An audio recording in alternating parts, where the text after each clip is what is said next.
Hello, athletes. My name is Lisa McWatt, Vice President, Brand and Consumer Solutions for Allstate Canada. We are very pleased to welcome you all to our 15th Allstate High Performance Soccer Clinic. And this is the first time we're doing it live online. We'd like to begin by recognizing our partners, DAZN and Canada Soccer, for their generous contributions to today's event. You are about to meet Samuel Piette to learn his strategies and tactics on how to improve your game. He is one of the best in our country, and we're honored to learn from him. I'm very excited about this event. We're coming together to celebrate the beautiful game of soccer and learn from one of Canada's best. It looks like there are about 1,000 of you watching today, and we hope you all enjoy it.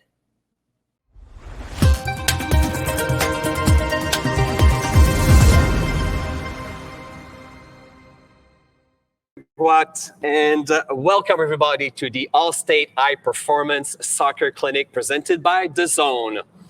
This is our first high performance soccer clinic since 2019 and our first ever live clinic.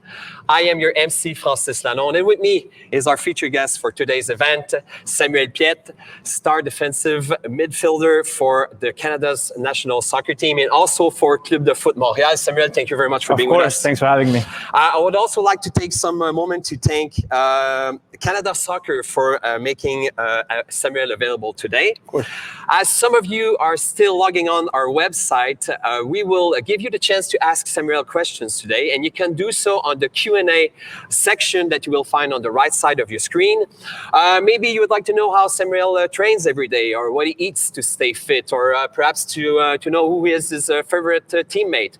Well, here's your chance to ask him all of these questions on the Q&A section on the right side of your screen. As for the schedule, well, like I said, you will be able to ask Samuel questions, and afterwards he will show us three high-level strategies and skill that will help you improve your game. So while you guys are still logging in, maybe we could start with some questions, Sure. Samuel.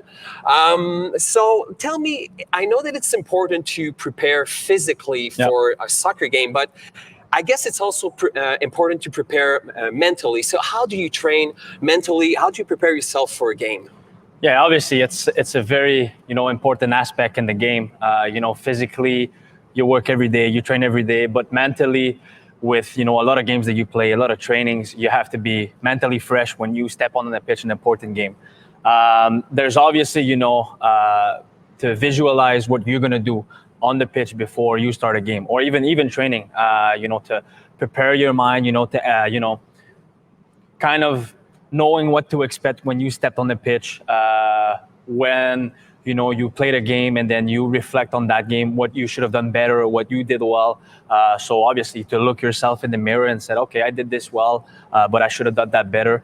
So I think it's super important to, overview your performance. And obviously, when you get to higher level, like the national team, you get that time to have analysis on the opposite team, to know the guys that you're going to play against. So there's obviously more tools to prepare for that. Mm-hmm. But as a younger person, when you play, obviously not at a highest level, mm-hmm. I think the most important thing, to summarize it all, is just to reflect on your last performance and what you have to do in terms of next one to be better. I have our first question here. It's coming from Mikey, and he would like to know what qualities makes a good captain, a good team captain.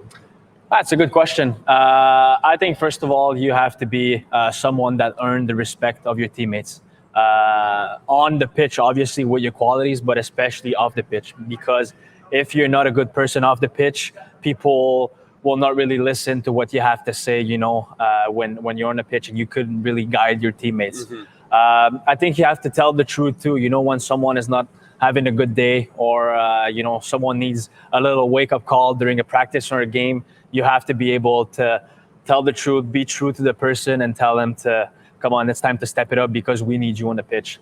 And obviously, I think you need some football qualities, because mm-hmm. It's not the most important thing. But if you're not a really, really good footballers, people will not maybe take you as a model, a technical model. But if you have a certain level of skills that obviously you can lead and model with your quality on the pitch. I have our second question here. You're going to Mexico. Actually, you're leaving today for Mexico. You're going to play in the CONCACAF, right? Exactly, yeah. So you're going to play for the national team in Mexico. And I have a question here. People would like to know, how difficult is it to play in an high altitude place like Mexico? Yeah, it is really difficult. Mexico is one of the tough places, obviously, for the altitude. There's some places in the U.S. Like Real Salt Lake, Denver. It's a tough place to play.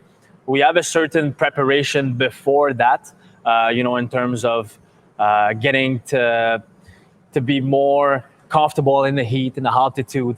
We did actually some blood tests last time I was with the national team to see if I need to take any supplements to, get better in the altitude. There's no, secret weapon for that, obviously. It's very difficult, like you said, I'm leaving tonight. We're the October 3rd and the game is on the 7th. So we don't have time to acclimatize, to that environment.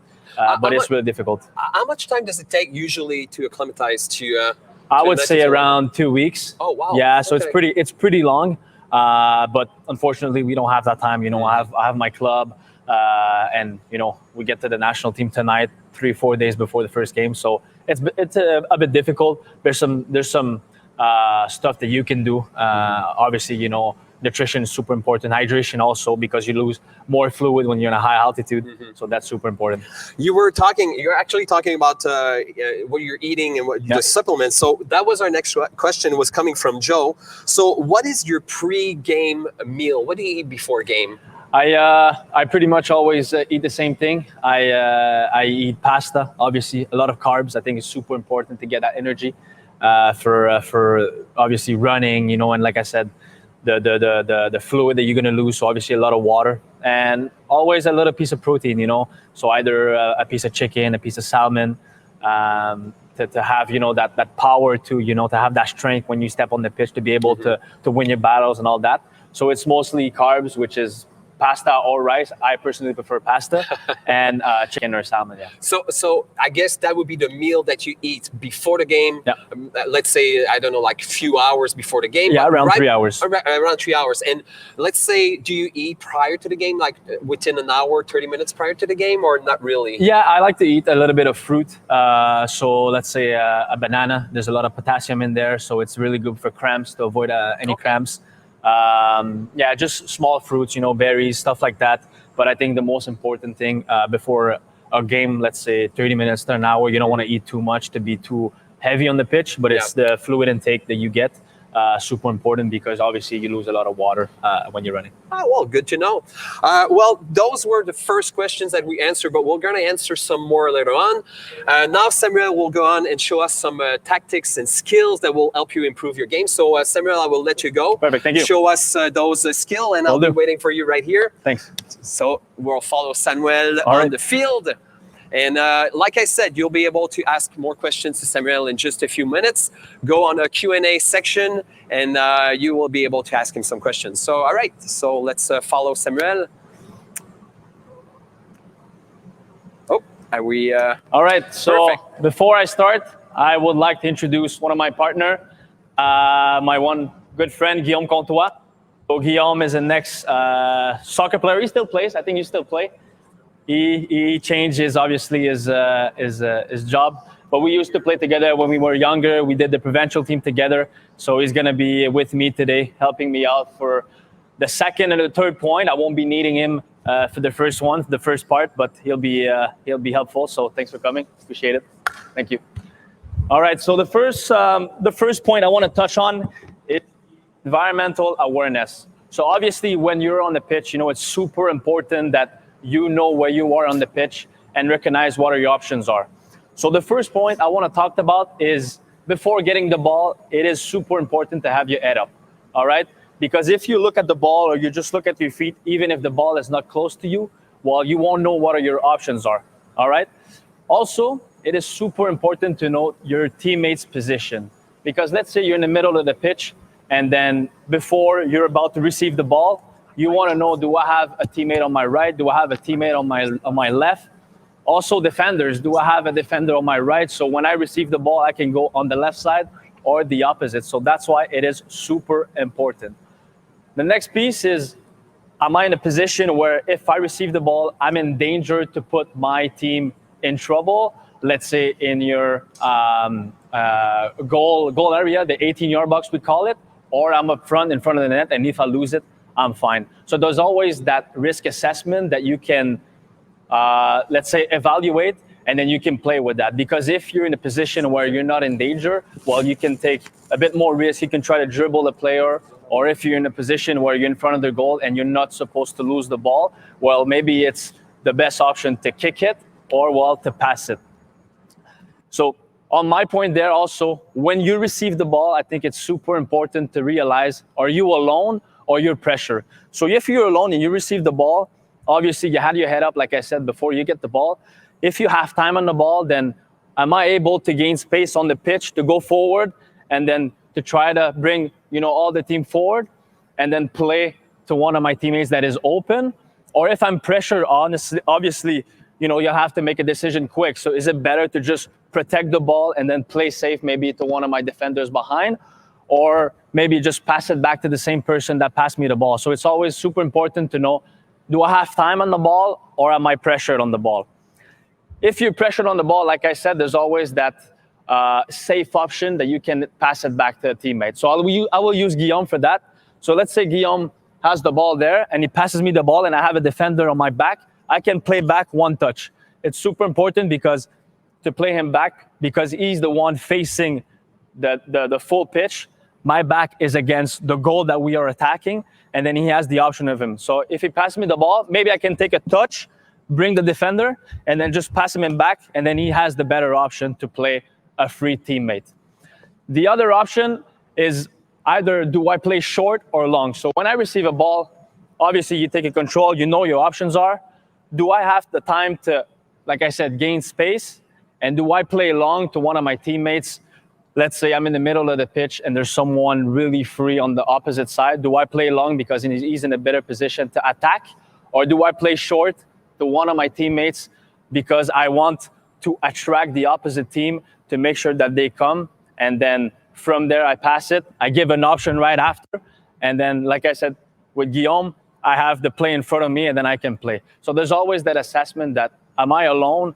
Do I play short or do I play long? Obviously, like I said, there's that risk assessment. So if you're in a position where you feel you're pressured a little bit and you have to play long, well, maybe that's the best option to play your striker right away.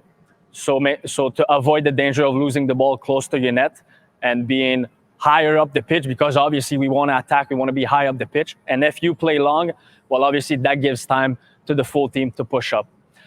The last one I want to talk about on that environmental awareness is when I have the ball, can I pass, like I said, to one of my teammates who's in a better position? We always know that the ball is faster than the man. So obviously, if I want to, let's say, go forward as quick as possible and I have 50 meters in front of me, obviously, if I can pass to one of my teammates that is 50 meters in front of me, it's a lot better than dribbling 50 meters. It'll take more time. But also, you have to know, when you receive the ball, am I able to dribble either past a defender or am I able to just dribble to gain some space in front, to attract the team, like I said, and then from there, I can pull up a defender and pass it to another guy on the right or on the left, and then give an option. After I give the ball, do I do a 1-2? Do I pass the ball and I do an overlap? There's always these options that are super important. So that's the first point I wanted to talk about, was that environmental awareness. It is super important because, first of all, before getting the ball, you have to know where you are. You have to understand, am I in a dangerous position or no? Or where are my teammates? So that's the first point I wanted to talk about. The second point I want to talk about is protecting and keeping possession of the ball. So this is where I will need my colleague Guillaume to help me out for that. So like I said, before receiving the ball, it is super important to know where your teammates are, but especially the defenders. So you want to know, when you receive the ball, am I alone? Am I pressured? I talked about this in the first point. But when you receive it, soccer, it's 11v11. There's a lot of players in a small pitch. You want to know, okay, do I have the time? Do I want to drag a player by keeping the ball, or like I said, playing back to one touch? So first of all, when you get the ball, can I pass it to one of my teammates or do I keep it? If you keep it and you're under pressure, this is where you have to box or shield your defender. So I'll show you, I'll demonstrate you what are the best tools to protect the ball and how you can do that to keep your team in possession and not losing it, because we all know losing the ball, you always feel bad and your teammates are not gonna be happy with you. So if I have the ball and a defender is coming behind, first of all, I think it's super important that you get your gravity center a bit low, because you want to be strong on your legs. Because if you're like this and you're a bit soft, let's say, it's really easy to get pushed on and the defender can take the ball. That might be a foul. We all know some refs don't call that a foul, but it's super important that you help yourself and you make yourself as strong as possible. Also, you obviously want to keep the ball as far as possible from the defender, because if you keep it too close, he's able to either kick it or just take it. You don't want to do that. So you want to keep the ball as far as possible as a defender. So like that, he has no chance to get the ball.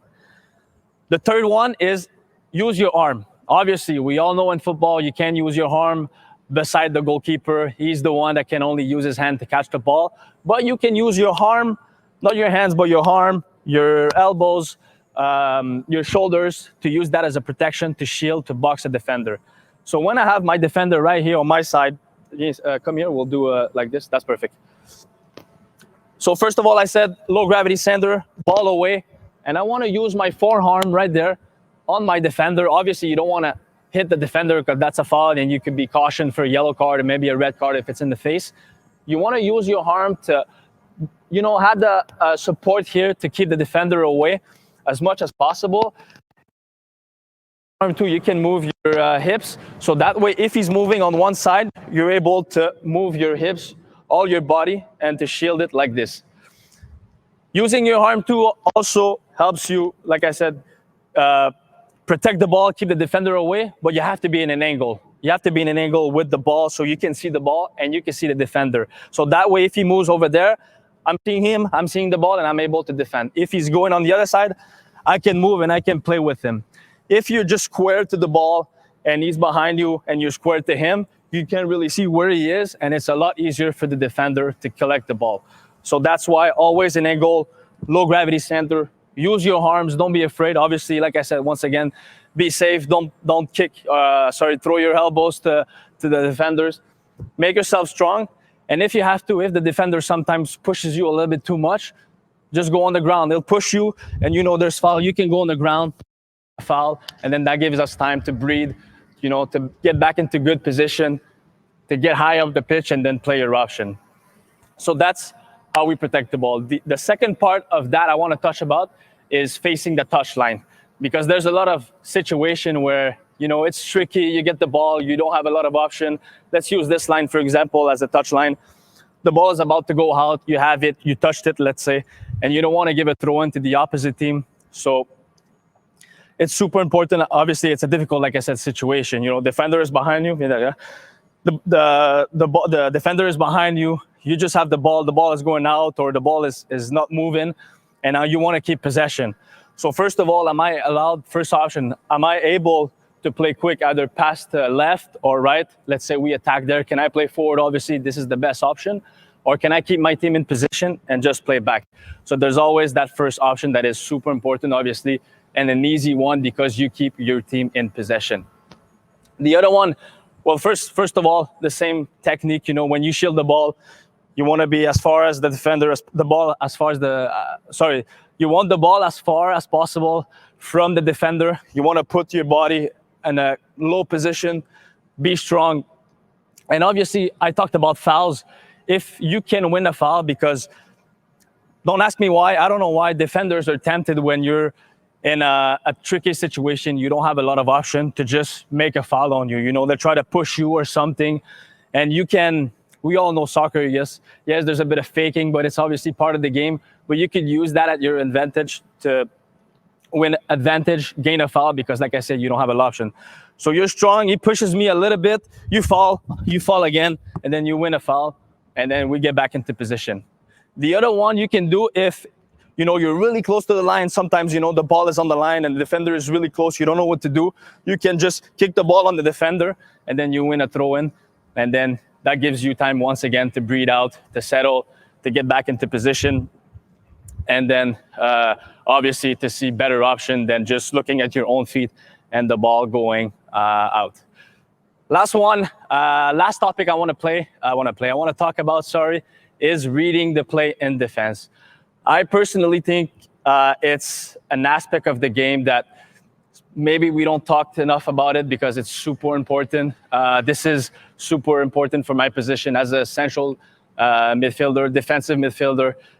It's something that I need to be good at, to organize my team, to organize myself also to try to win the ball as quick as possible, because obviously nobody likes to run, nobody likes to defend and chase the other team. So you want to have the ball as much as possible. That's how you score goals. So once again, on defense, and I'm not talking about when we have the ball, let's say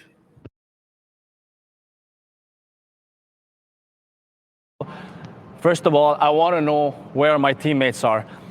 Are we in a good compact block where everybody is in a good place and then we are able to put pressure, or more disorganized and then this call back my teammates to be in the right, to be able to regain the ball? Because your teammates are all over the place, then it's going to be very, very difficult to win the ball back, as a unit together, because the other team will just play through you and then you will lose, obviously, opportunities to win back the ball, like I said.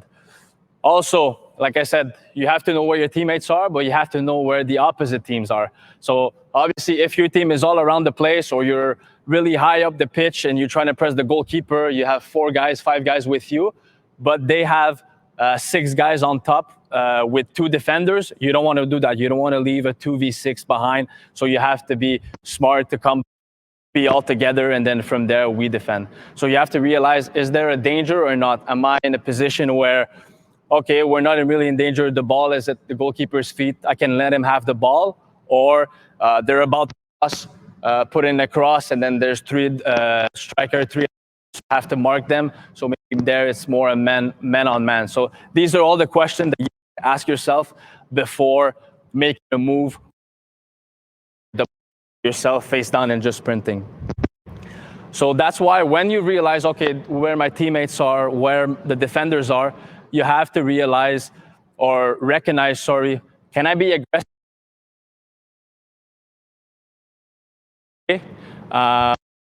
Talking about as a team to stay together, compact, and then we're in a good position, we go. Also, when the ball carrier has the ball, you have to realize, is he open and then he has no pressure? When that happens, I'll give an example with Guillaume. Let's say I'm against Guillaume and he has the ball and he is under no pressure. Obviously, he's able to play long. He's able to play behind the defense. So this is where maybe we have to realize that it's not time to go, because he'll be able to just play behind me. So if I'm not in a position to defend, we'll just drop together, everybody has a team, and just give him time to come. And when everybody is compact and tight, now this is where we can aggress the ball carrier and trying to win it. Opposite side, opposite thing. If he's facing his own goal, let's say his goal is over there, the only option he has is to play the keeper. Maybe now it's the time for me to press the ball carrier, and that will send a signal to my teammates to come with me. So let's press him, and then everybody will come. And for him now, it's impossible to play long. So that's why it's super important to recognize the body position, the body signal, from the defender. Is he able to play long, or is he playing back because he has no option? All right. So these are the super important points that you need to do in defense, because again, yes, as a player, you wanna win the ball back right away. Like I said, you wanna attack, but it is obviously difficult to do that by yourself, because you need the people around you, your teammates, to help you, and it's a lot easier to win the ball back with 10 guys than 2. Because if you go with 2 guys and the rest are just staying behind, then you're 2, they eliminate you, and then all right, the other team is 10v8 or 10v7, and then obviously there's a lot more chance for you to concede a goal than just winning the ball back. for that, I've said a lot of things, but I think for all my 3 points, but especially for reading the play, the key is communication. I think it's super, super, super important that you talk to your teammates about giving information of where you are on the pitch, where they should be. Also, how do you feel? Let's say you've been running for 5-10 minutes and then you're a bit exhausted of running, and then one of the teammates wants to go press, but you can't really do the effort to help him out. I think it's better to tell him, hey, stay with me. I need your help. I need to relax and breathe a bit, catch my breath, and then we all come back together. It's the same when I talked about the first point, environmental awareness. When you have one of your teammates that is out of the position because you need him close, because when you receive the ball, you're going to be under pressure. Well, tell him, hey, come so I can play with you. I have the good short option because I'm going to be in trouble. Or the same one, if I'm facing the sideline, hey, come with me. I need you to play under you. So I think that's why communication is super important. Obviously, as a player, you have your own thoughts. You have your own, your own way of doing things. You want to do well, obviously, for yourself. But obviously, soccer games are won, all together, 11v11. And that's why communication is key. And this is maybe a point that we don't, use enough, a tool, that we don't use enough to have success. But I think it's super important. And so, that's it for me. I hope you really enjoyed it. And really looking forward for another session like this to talk about any of the points that could improve you as a player and as a team, obviously. Thank you very much, Samuel. That was really informative and really interesting. We still have a little bit of time to ask you some questions. Like I said, you can go on the Q&A section that we will find on the right side of your screen to ask Samuel any questions about what he just talked, or maybe to know him a little better, like Adam Ferreira. I wanted to know, do you have any pre-match rituals or superstitions? I'm not a really superstitious guy, but I have my little routine. Obviously, when I get into the locker room, I listen to my own music. I have my headphones on. Like I said, I drink a lot of fluid, always a banana before going on the pitch. I do a lot of foam rolling, so obviously to stretch my muscle. Mm-hmm. We've talked about, visualization. Sorry for my English. Looking and thinking about what you can do in the pitch. So what I like to do is get my legs up, with my music in, and just think about what I can do better from last game, what I have to do to have success as an individual and as a teammate. So that's my little routine. Yeah. Thank you, Adam, for this question. We have a next one. Actually, we're talking about you listening to music before your game. What kind of music do you listen to? I listen to a lot of different styles, I'll be honest. I like the music from, obviously here in Montreal, Quebec, we have good artists. I like the Spanish music, the Latino music, we call it, because I played in Spain, so I know Spanish. I like that type of music. I would say these are the most type of music that I listen to. Okay. I really like them, so it helps me relax and focus before a game. Ashley wanted to know, Ashley wanted to know who has the best playlist. Let's say in the CF Montréal, who has the best playlist? Who has the best music? It's a good question. There's a lot of different style. We have a little group of Argentinians that like obviously the Latino music, and Spanish music will be played there. We have a little African group who likes to put some African music where it's more of a vibe, and I kind of like that music too. And there's some, obviously, we have Georgi Mihalovic, and as an American, he likes, the traditional American music that you can listen on the radio and stuff like that. Yeah. So there's a bunch of different type of music that's been played, in the locker room, but I will go with the Argentinian, the Spanish music, yeah. We have a question in French here. Pierre demande de quelle façon il peut se faire remarquer par un club professionnel s'il veut monter son niveau d'un jeu, son niveau d'un cran. So I'm asking a question in French. For those of you who are not getting it, we'll do the traduction afterwards. Alors, comment on peut se faire remarquer par un club professionnel?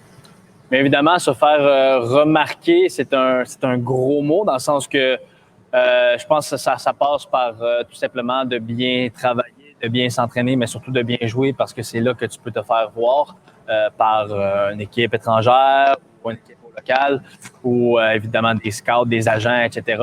Donc, c'est de bien jouer, oui, mais c'est pas de tout simplement bien jouer. C'est justement, pour bien jouer, il faut bien s'entraîner, il faut avoir une bonne hygiène de vie. Je pense, personnellement, moi, ce qui m'a beaucoup aidé, c'est de garder les choses le plus simple possible quand tu es sur le terrain.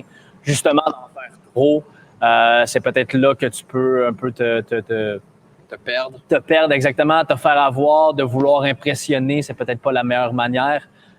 Donc, de garder les choses simples. C'est sûr que ça dépend toujours de la position, mais non, ça part évidemment des entraînements invisibles aussi. Si tu es quelqu'un qui mange pas très bien, qui se couche tard et tout ça, ça va se faire voir dans tes performances. Donc, c'est un tout. C'est pas tout simplement d'être bon sur le jour quand quelqu'un vient te voir, mais tout ce qui entoure le match. So I asked Samuel, how can you be noticed by a professional club to play on a higher level? And Samuel, what he was saying is that basically, try to keep things simple on the field, and also to prepare yourself outside of the field. Yeah. To train properly, to eat properly. So it's not just on the moment. It's also beforehand, and just to keep things simple, right? Exactly.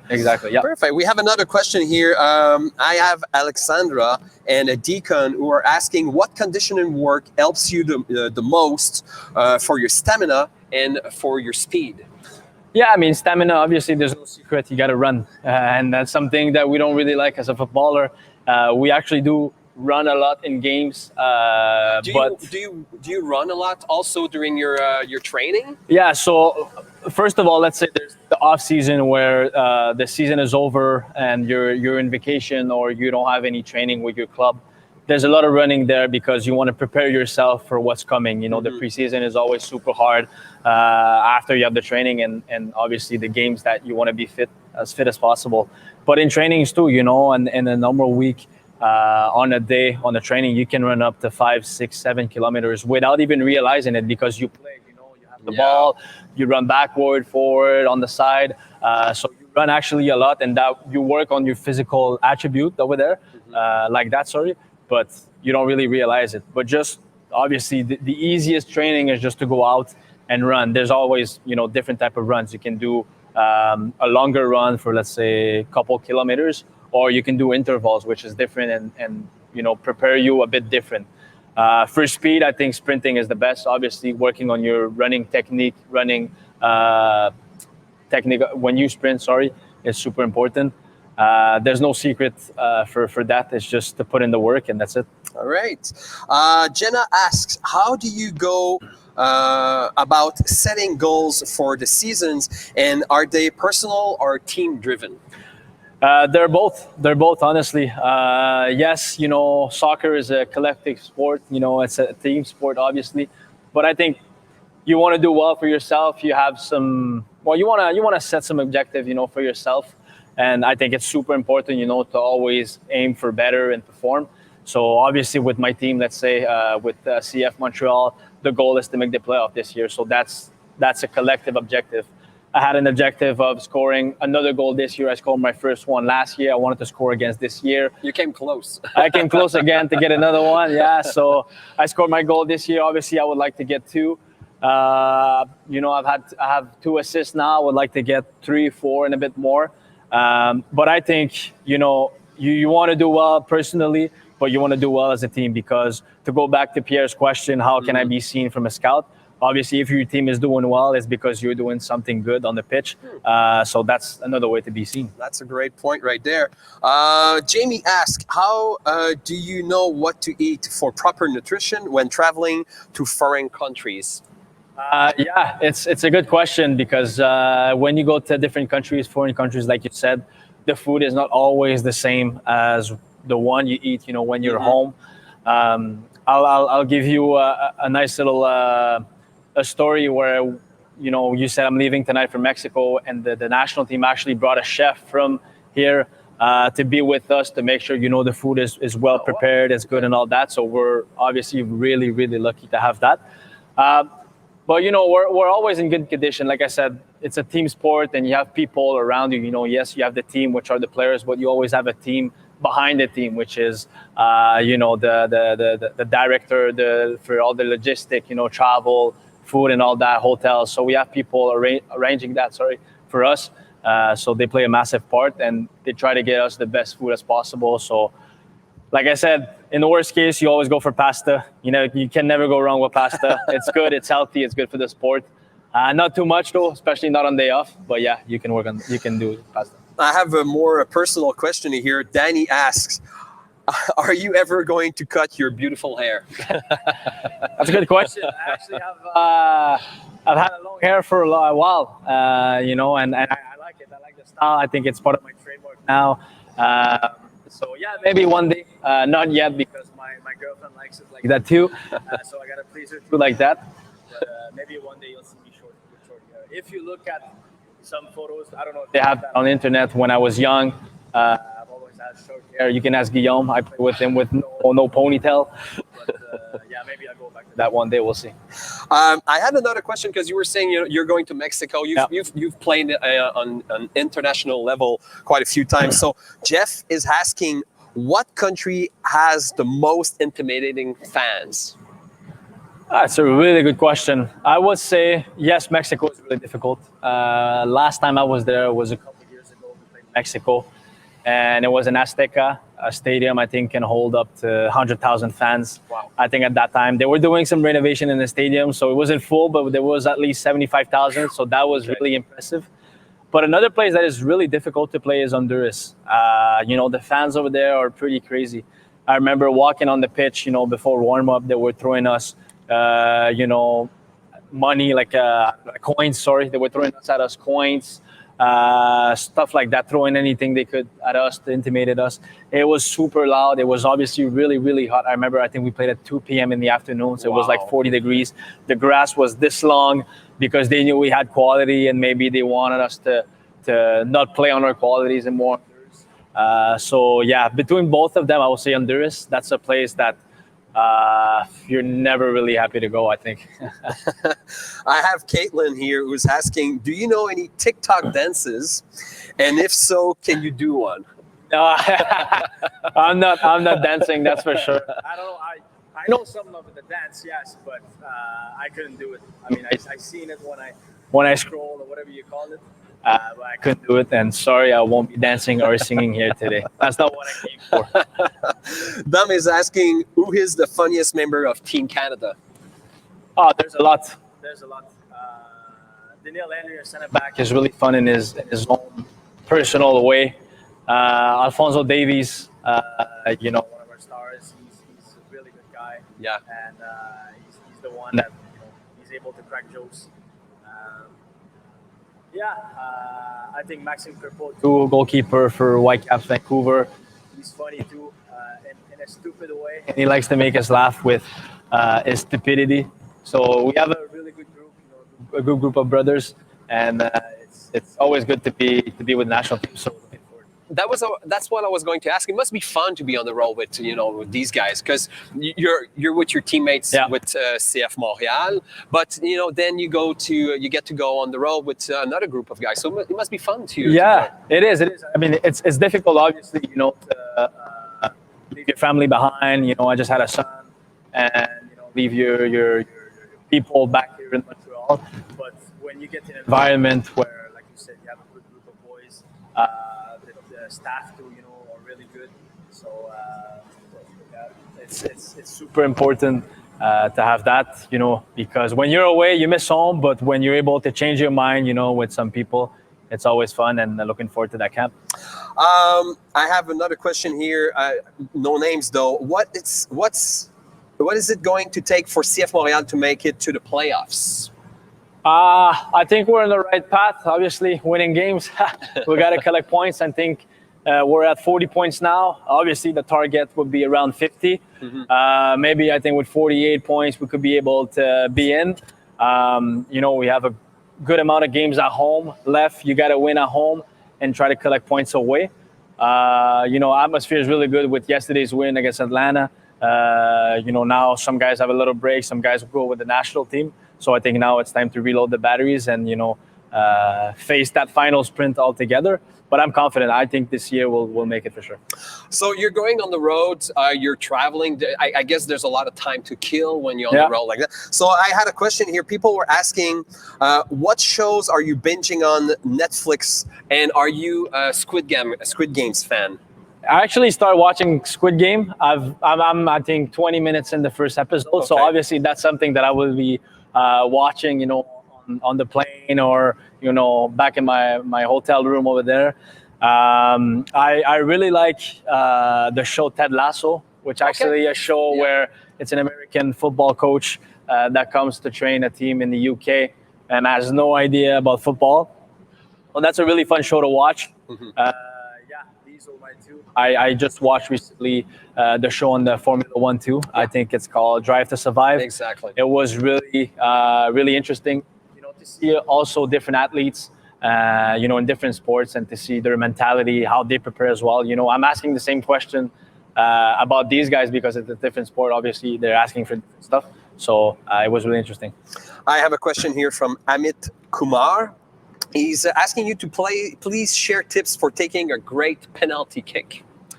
Yeah, I think I personally don't take PKs, penalty kicks with my team. We have better players for that.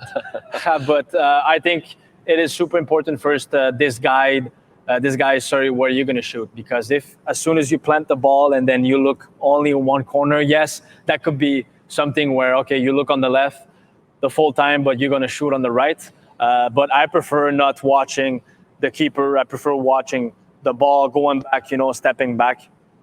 And then knowing before you shoot, that's me personally, where I'm going to shoot. Because if I change my mind while I'm running towards the ball, then I think the chance of missing it are bigger. So when I plant the ball on the ground and I go back, I already know, okay, I'm shooting right or left. And then I'm sticking with my decision, whether the keeper is going on the same side or not.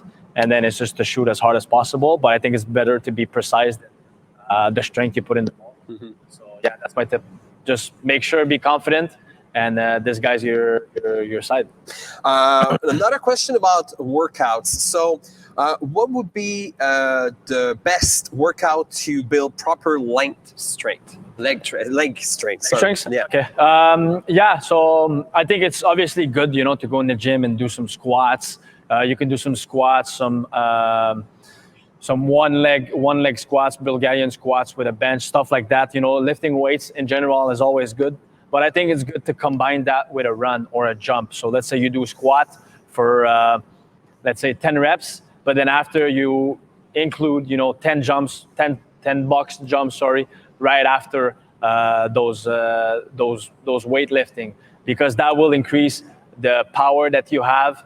And not only, yes, the power of being strong and build muscle, but that, being explosive, being aggressive from the first steps, or when you jump for a header. I think to combine those. So like I said, box jumping, sprinting, it's super important. A movement. So, let's summarize it. Yeah. Weightlifting with a movement combined, for me, that's what I would do personally. So that was our last question. Thank you very much for all these questions. They were really good, and thank you, Samuel, for answering them. Maybe any last words of advice before we let you go? Yeah, no, obviously, we're all different players. We all play a different position at different levels. But I think it's super important to realize, what are your qualities or to work on that. But especially work on your weaknesses, if I can call that, because at the end of the day, to become the best player, as possible, you need to have as little weakness as possible. So yes, work on your qualities, but just don't rely on that. Work on your weaknesses, even if it's stamina, like we talked about, go out there and run. Is it physical? Is it mentally? Is it technically? So do the extra work, like I said, to be able to, be in the best possible, an environment that you can when it's time to perform in practice, but especially in games, that you can perform at the highest level you can. So we have to let Samuel go. You're going to Mexico, like we said earlier. You're going to play in the CONCACAF. Yeah. Best of luck to you. Thank you very much. Thank you very much for your time, Samuel. Thank It was you a very pleasure much. having you with us. And thank you very much, everybody, for joining us. We would also like to thank Allstate and The Zone for making this event possible. And also a special thank you to Canada Soccer, who made Samuel available for us today. Our next event will be held on Wednesday, December 1st. It will be the Allstate Soccer Show Live. If you guys want to know more about it, you can go on soccershow.ca. My name is Francis Lalonde. Thank you very much for being with us, and see you soon.